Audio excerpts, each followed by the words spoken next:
Under the soft lights of an opulent Vatican broadcast studio, the hum of anticipation was nearly drowned by the weight of what was about to unfold. Cameras zoomed in on the face of Ibrahim Traoré, seated with unwavering posture across from Matteo Grazia, a seasoned Vatican journalist known for his rehearsed charm and measured hostility. Ibrahim wore no suit, no filtered pretense. His military uniform from Burkina Faso, crisp and direct, clashed visibly with the golden backdrop behind him. Matteo opened with a subtle insult masked as inquiry. "Many wonder if your revolution welcomed spiritual guidance, perhaps from Rome." The pause that followed was almost theatrical. Ibrahim didn't flinch. His calm gaze met Matteo's, and in the smallest shift of breath, the atmosphere fractured. "Some institutions," Ibrahim replied quietly, "seek redemption by changing faces, not foundations." Murmurs rippled through the audience, some of whom were high-ranking clergy and scholars. Then Ibrahim added, with a sharp pivot, "Take the new Pope Robert Prevost. His silence speaks more than scripture." Time stood still. The room's warmth turned cold. Matteo blinked, his hands pressing into cue cards, now trembling ever so slightly. The interview had just slipped out of his control, and Ibrahim hadn't raised his voice once. That moment did not just hang in the air, it detonated across social media within minutes. But what few knew then was the story buried under that single line. In the days that followed, the world would learn about the quiet wars fought in missions and the trauma wrapped in rosaries.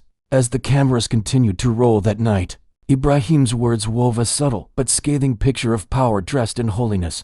Without raising accusations, he evoked memory. He spoke of a village in northern Burkina Faso where girls once vanished after night prayers.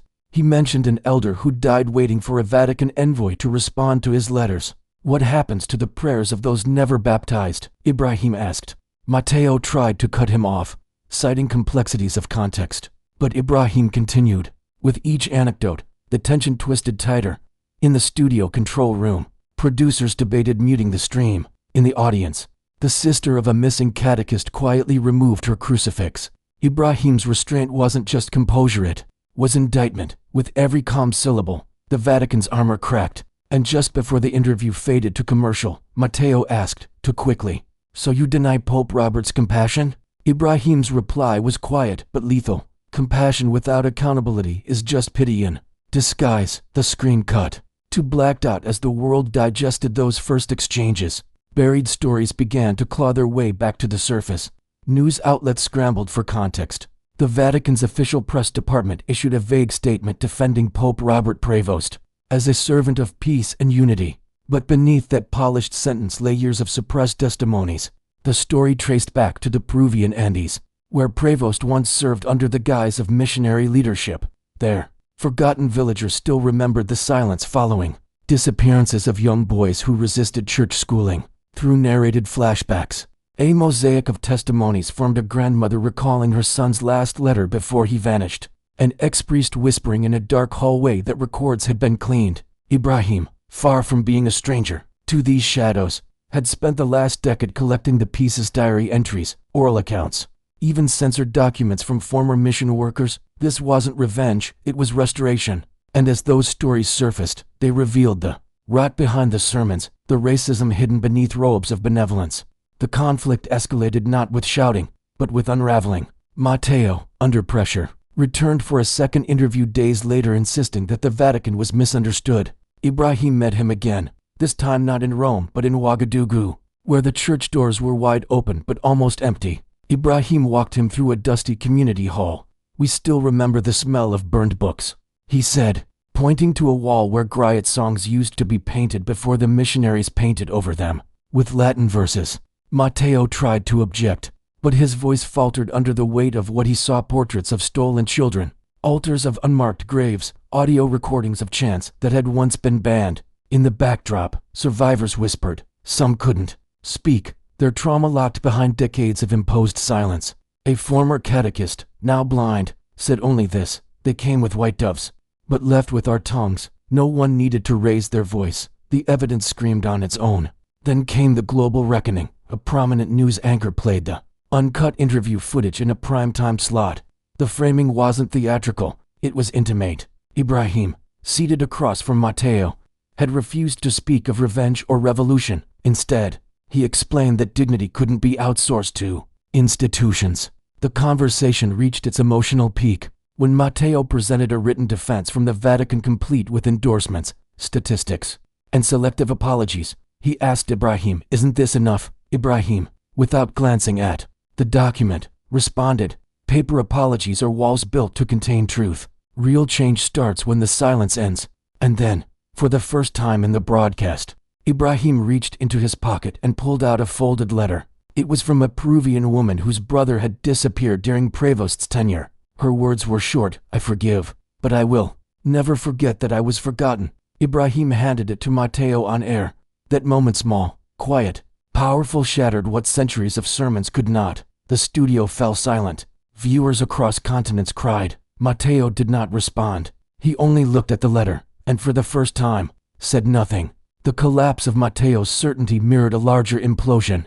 The Vatican's efforts to sanitize the narrative unraveled. Scholars began reevaluating missionary archives. Survivors, who had once been labeled disgruntled, were now featured in documentaries, their stories no longer footnotes. A former cardinal released a memoir admitting that Prevost had once declined to report a local priest's abuse of indigenous children, citing cultural misunderstanding. The streets of Ouagadougou erupted not in chaos, but in quiet tribute. Street artists painted Ibrahim's words on crumbling mission walls. Silence is not neutral. It is loyalty to power. The moral center of the story had shifted, not by force, not by shame, but by memory reclaiming space. In a final live broadcast, Ibrahim stood alone and addressed a world that had grown used to religious power speaking without consequence. "We are not enemies of faith," he said. "We are enemies of forgetting." Time passed, but the effects didn't fade. Matteo resigned from public broadcasting 6 weeks later. He issued no formal apology, only a short essay titled "When Listening Hurts." He moved to a small village in Tuscany where no one recognized him. Meanwhile, Pope Robert Prevost continued his duties, but the aura had changed. Wherever he went, questions followed. In a rare public statement, he acknowledged the complexities of the Church's colonial engagements, but stopped short of naming specifics. But it didn't matter. The silence had already been broken.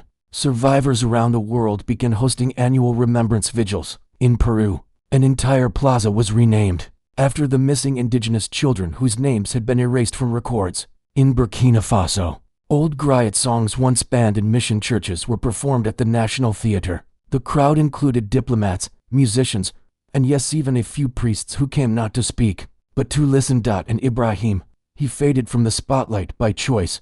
No political campaign, no speeches. He returned to the same rural community where his grandmother used to tell him stories under the stars. Children gathered around him now, asking about the world beyond their fields. He told them of resilience, of remembering, of speaking softly and never forgetting where power once hid. One evening, a reporter found him sitting by a fire, scribbling in an old journal. When asked what he was writing, he smiled and replied, "Not history, just memory." Then he looked toward the sky and added, "Faith is not built on forgetting.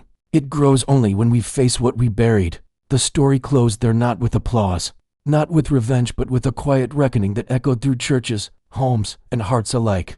The world didn't change overnight, but the silence would never again be safe.